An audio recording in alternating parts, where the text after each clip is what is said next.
Հետաքրքիր է, որ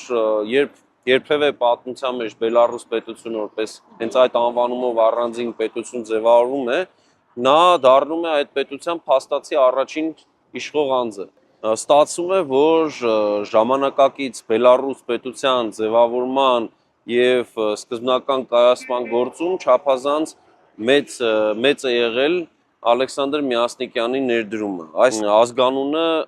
Մյասնիկով ձևակերպմամբ, Մյասնիկով ավելի եթե ռուսերեն հնչեղությամբ ասենք, նա հենց նույնիսկ խորհրդային հրատարակությունների գրքերում նշում էր, որ իրական ազգանունը Մյասնիկյան է, ընդ որում հայրանունի հետ կապված եւս խնդիր կար, որովհետեւ հայրանունը Աստվածատուր Ֆյոդորովիչ էր գրվում եւ փաստորեն իրական հայրանունն էլ փաստորեն Աստվածատուր է։ Նախագծի գլխավոր գործընկերն է Կոնվերս բանկը, ֆինանսական աշխարհի ձեր հուսալի գործընկերը։